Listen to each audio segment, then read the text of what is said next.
কালকে সুজনের বার্থডে, আজকে হচ্ছে আগের দিনের সন্ধ্যাবেলা। এখন ঘড়িতে বাজে 5:05, সবে কাজ করে উঠেছি। অনেক কিছু প্ল্যান ছিল, অনেক কিছু বানাবো টাইপের, মানে একটু কেক, ডিফারেন্ট আইটেম, 5 রকমের ভাজা, পায়েস, সেই সবকিছু ভেবে রেখেছিলাম। কিন্তু কদিন ধরে আমাদের দুজনের শরীরটা খুব খারাপ যাচ্ছে, আর অফিসে বেশ দমকা চাপ এসে গেছে। এই করে করে আর কি একটু হালকা দুজনেই নন্নর করছি। ভেবেছিলাম তাড়াতাড়ি কাজটা শেষ করে পায়েসটা রেডি করতে শুরু করে দেবো, আর সাথে একটু কেকের ব্যাটারটা রেডি করে ওভেনে বসানো শুরু করব।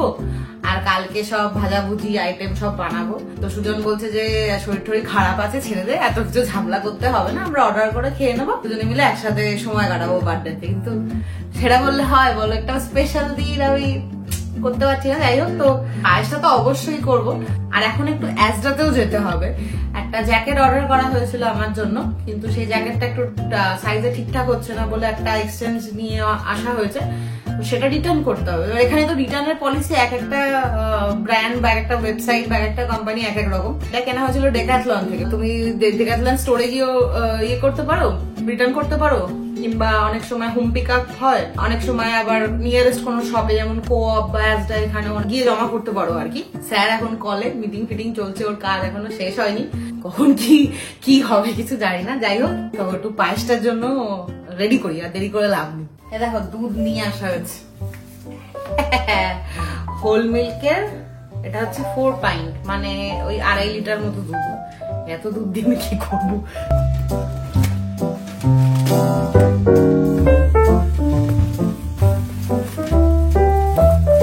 এটা হচ্ছে গোবিন্দভোগ চাল।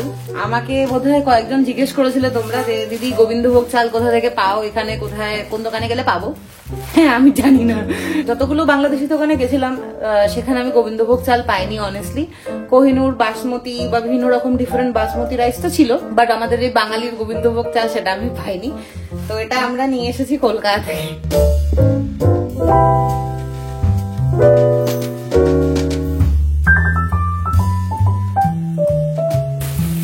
এবার এইটা মুড়ে রেখে দিচ্ছি, আবার পরে আমার বার্থডেতে ইউজ হবে। যাও বাবা গোবিন্দভোগ, তুমি তোমার জায়গায় চলে যাও। এই ব্যাগটাও নিয়ে এসেছিলাম গড়িয়া থেকে, শাশুড়ি মার বাজারের কিছু একটা ব্যাগ হবে, গড়িয়া থেকে নিয়ে এসেছিল, বেশ বাঙালি ব্যাগ। আজকাল এখানে না ওয়েদারটা চেঞ্জ হচ্ছে, ঠান্ডা পড়া শুরু হয়েছে।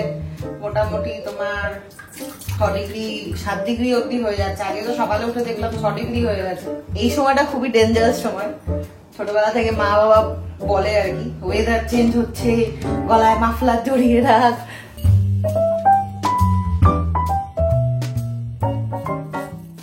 আমি কিন্তু অত ভালো পায়েস বানাতে পারি না। অনেকদিন আগে শিখেছিলাম, হ্যাঁ বিয়ের আগে শিখেছিলাম। তো তখন থেকে যা জানি সেই সীমিত জ্ঞান নিয়ে পায়েস বানাচ্ছি। কিন্তু সুজন খেয়ে বেশ ভালো বলে, বাড়ির লোকজনদের জন্য বানিয়েছিলাম, তাদেরও খুব ভালো লেগেছিল। তো আমি সেই নিজের মতো করেই বানাই। আমাদের মা, আমার যা, স্পেশালি লাইক আমার মা আর আমার শাশুড়ি মা দুজনে খুব ভালো পায়েস বানান, দারুণ বানান। তো ওই লেভেলে তো যাওয়া অসম্ভব, কিন্তু নিজের যতটুকু ইয়ে আছে ভালোবাসা দিয়ে নিজের মতো করে বানাই আর কি। স্পেশালি সুজন ভালো বলে ওটাই চলছে। যদি তোমরা কেউ দেখে ভাবো দিদি এটা কিভাবে বানাচ্ছে, এরকমভাবে কেউ বানায় নাকি, যদি কোনো ভুল ত্রুটি হয় মাফ করে দিও। আর তাছাড়া এটা পায়েস বানানোর রেসিপিও নয়। আমার একটা সহজ হিসাব আছে, সেটা হলো 100 গ্রাম চালে 1 লিটার দুধ, আর তার সাথে কিছুটা জল, মানে আরো যদি পাতলা করে খেতে হয় তাহলে আরো 1 লিটার মতো জল হাফে হবে। আর যদি একটু ঘন খেতে হয় তাহলে 1 লিটার জল লাগে, একটু কম জল। ব্যাস এইটুকু মনে রেখেছি, বাদ বাকি আপনার হয়ে যাবে অটো পাইলট।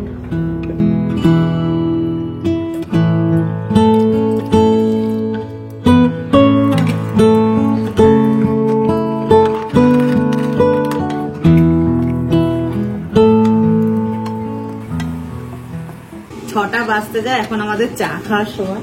এখানে না এরকম বিভিন্ন রকমের ঘি পাওয়া যায়, তবে মোস্টলি যে ঘিগুলো ইজিলি অ্যাভেলেবেল, মানে যেখানে তোমরা হয়তো এসে থাকবে, অ্যাজডা বা কোঅপ বা সেন্সবেরি, এগুলো খুব হাতের কাছে থাকে, টেস্কো, সেখানে যে ঘিগুলো পাওয়া যায় সেগুলো খুব একটা সেরকম স্মেল হয় না। আমাদের যেমন ওখানে ঝর্ণা ঘি এরকম স্মেল হয়, খুব সুন্দর। তো তার জন্য যেটা করতে হবে, আমি হয়তো অনেক আগে একটা ইনস্টাগ্রামের ভিডিওতে বলেছিলাম, আরেকবার বলে দিই, সেটা হচ্ছে অর্গানিক ঘি পাওয়া যায়। এই দেখো, এটা হচ্ছে ডাবরের অর্গানিক ঘি। এরকম ডাবরের মতো আরো অন্য কোম্পানিরও অর্গানিক এরকম গাওয়া ঘি টাইপের পাওয়া যায়। এটা পুরো গাওয়া ঘিয়ের এরকম টেক্সচার। ইন্ডিয়ান দোকানে স্পেশালি এগুলো পাওয়া যায়। আর এমনি যদি কোনো বাংলাদেশি দোকান থাকে বাড়ির আশপাশে, সেখানে তো অবশ্যই তোমরা এটা পেয়ে যাবে। তো এটাই আমরা ইউজ করি আর কি, অন্য ঘিগুলো ঠিক পোষায় না। আরেকটা যেটা তোমাদের সাথে শেয়ার করতে চাই, সেটা হচ্ছে একদিন না দুধ শেষ হয়ে গেছিল। তখন আমার মনে হচ্ছিল ইস, এভরিডে দুধ যেমন বাড়িতে ইউজ করি, আর চায়ের যে দুধ গুঁড়ো দুধগুলো ইউজ করা হয়, সেটা যদি থাকতো বেশ খুব সুবিধা হতো। তো এখানে এইটা খুঁজে পেয়েছি আমি, নেসলে নিডো। এটা আমি সেন্সবেরি থেকে কিনেছি। এগুলো কোঅপ সেন্সবেরি এগুলো ইজিলি অ্যাভেলেবেল। আমাদের যেমন গুঁড়োদের মধ্যে একটু সুগার মেশানো থাকে, চিনি মিষ্টি মিষ্টি ব্যাপার থাকে, এটার মধ্যে সেটা নেই যতদূর মনে হয়। কারণ এটা খেতে মিষ্টি লাগে না। ছোটবেলা যেমন করে খেতাম চুরি করে চামচে করে, সেই টেস্ট তো অবশ্যই নয়, আর খসখসে টাইপের খেতে। চা যাচ্ছে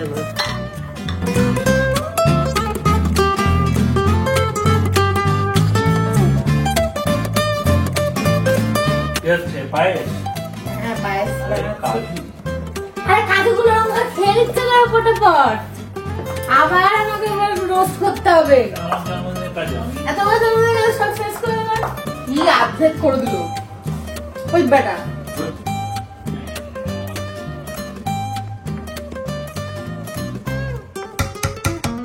পায়েস অলমোস্ট হয়ে গেছে, সুন্দর একটা কনসিস্টেন্সিতে চলে এসছে। দুজনকে একটু টেস্ট করিয়ে দিলাম অল্প করে, পরে আবার কালকে বার্থডের দিনই খাবে। তো বললো যে হ্যাঁ একদম ঠিক রয়েছে, কোনো অসুবিধা নেই। বাইরে থাকার 1.5 বছর 2 বছর মতো হতে যাবে, তো এখানে তো দুজনেই রয়েছি।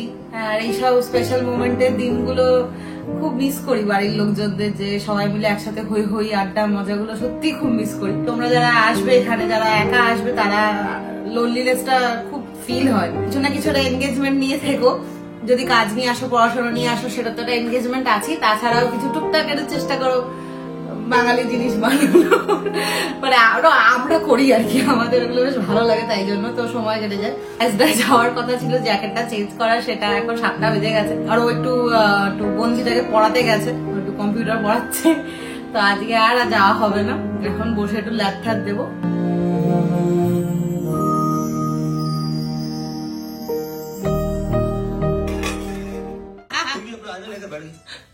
इतना नहीं कि अपने गाल के ऊपर तिल लगाकर साबित कर दो, इशारा कर दो कि तुम भी मुझसे प्यार करती हो।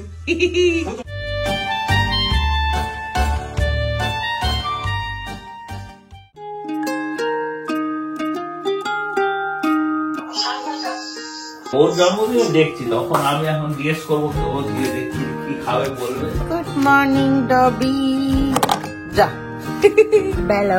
গুড মর্নিং, আজকে স্যারের বার্থডে। বাইরে বেশিক্ষণ দাঁড়ানো যাচ্ছে না, এত ঠান্ডা হয়ে গেছে।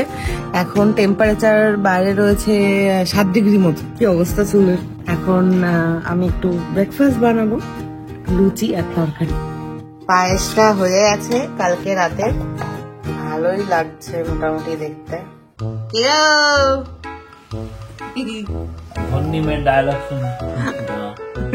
আসলে আমরা ধন্যী মেয়ের একটা ডায়লগ দিয়ে কথা বলতে বলতে হা হা করে হাসতে শুরু করেছি। সেই ডায়লগটা ইউটিউবে খোঁজা চলছে, যেখানে উত্তম কুমার গুরুদেবকে বলবে, গুরুদেব পচা নাকে পটল চেরা চোখ কিরকম হবে জামিনী রায়ের চোখ, ওরকম একটা কিছু, সেটা এখন খোঁজা চলছে।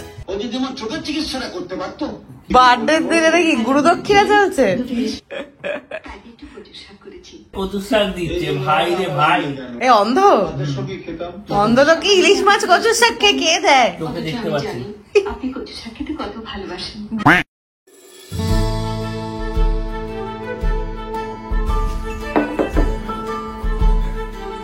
বার্থডে বলে ম্যাক্সিমাম লুচি ফুলেছে। বাপরে, কলকাতা কলকাতা ডোন্ট ওয়ারি কলকাতা।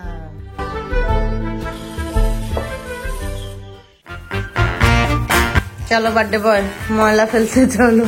আমাকে একটা দাও, এটা কি করে নেবো? কান ধরে নিয়েছি বাক্স। 206 করে চলে যাবো, ময়লাগুলো রাস্তায় ফেলে দেবে। ঠিক আছে, আবার 206 আসবে, একটা গেলে আবার আসবে। আমি সবসময় সেন্সেই কথা বলি। ফার্স্ট টাইম এখানে রিটার্ন তোমার কেন মনে হয় আমি সেলসে কথা বলি না, বাজে কথা বলি না? আমরা যাচ্ছি এখন ডেকাথলনে, বলছিলাম jacket return. Oh sorry sorry sorry, that proves I don't talk in sense. দাঁড়িয়ে আছি বাসে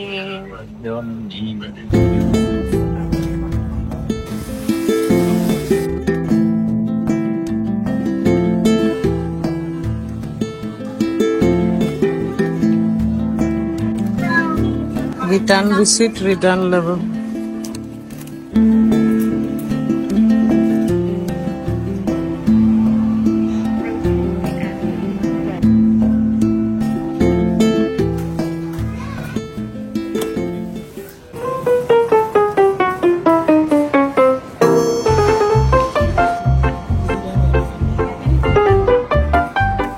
বার্থডে বয়টা কালারফুল হ্যান্ড ওয়াশ কিনেছে, ওনার কালারফুল হ্যান্ড ওয়াশ চাই।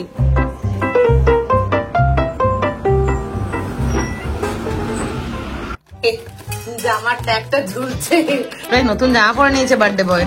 চাইনিজ মিষ্টি খাওয়াচ্ছি, চাইনিজ মিত্রি, চাইনিজ লামস। আমার শ্বশুর বাড়িতে একটা রেওয়াজ আছে, না কি বলে এটাকে, রীতি আছে, নতুন কিছু জামা পরলে কি করতে হয় বলো? Happy birthday. আয়োজন মোটামুটি রেডি, মাছটা এয়ার ফ্রায়ারে হচ্ছে, তবে আজকে মেন কোর্স সুজন অর্ডার করেছে, বলছে আর রান্না করে লাভ নেই, একটু টাইম কাটাবো একসাথে। 5 রকমের মোটামুটি ভাজা রেডি, একটু মিষ্টি রেডি, আর 5টা বার করবো, তারপরে স্যারকে আমরা ডাকবো।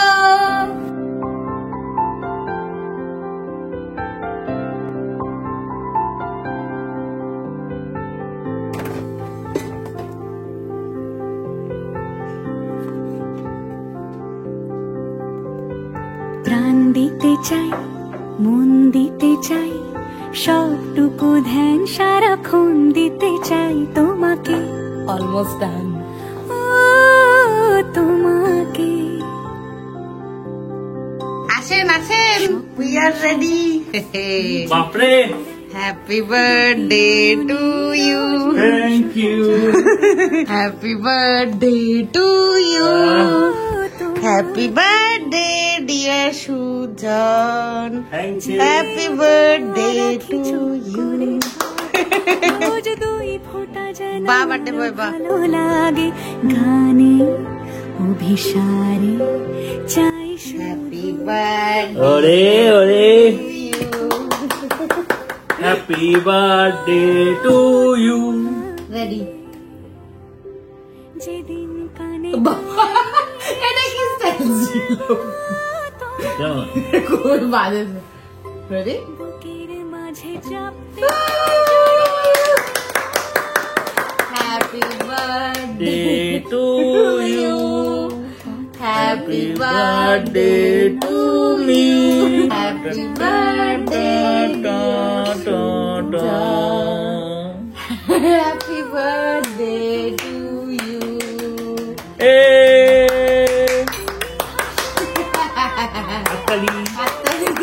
কেক খাও। ওটা নেন, ওটা বেশ ভালোই করে চিপসে। আর বার্থডে বয় কেমন কাটলো দিনটা? গ্রসারি শপিং করে, আলু পটল কিনে, রিটার্ন জমা দিয়ে, নিজেদের মতো করে কেটে গেল, হ্যাঁ দেখতে দেখতে নিজেদের মতো করে দিনটা কেটে গেল। সন্ধ্যা হয়ে গেল। আমাদের এরকমই এবারে প্ল্যান ছিল, তাই না? যে সে নিজেদের কোনো প্ল্যানই নেই না। হ্যাঁ, কোনো প্ল্যান থাকবে না, কারণ এত কাজ, লাইফ, এভরিথিং সবকিছু চলতে থাকে সারাক্ষণ। তো ওই জন্য সুজন বলেছিল যে এবারে জন্মদিনটা আমি জাস্ট একদম কোনো প্ল্যান ছাড়াই কাটাতে চাই, তোর সাথে রিল্যাক্স করে গল্প আড্ডা করতে করতে দিনটা কেটে গেল করে। হ্যাঁ, হ্যাপি বার্থডে। Happy birthday. আমার বার্থডে আজকে নয়। Same to you. যাই হোক, আমাদের এরকম ইভেন্ট লেস বার্থডে আমাদের সাথে সারাদিন ছিলে, খুব ভালো লাগলো। আবার পরে ভিডিওতে দেখা হবে। কি? একদম একদম। Tata, bye. বাই। আমি তো খাবো অবশ্যই। উপরে বেরিয়ে গেলো না, আলাদা বসিয়ে রেখেছিল। খেয়ে নেবে ভালো লাগে।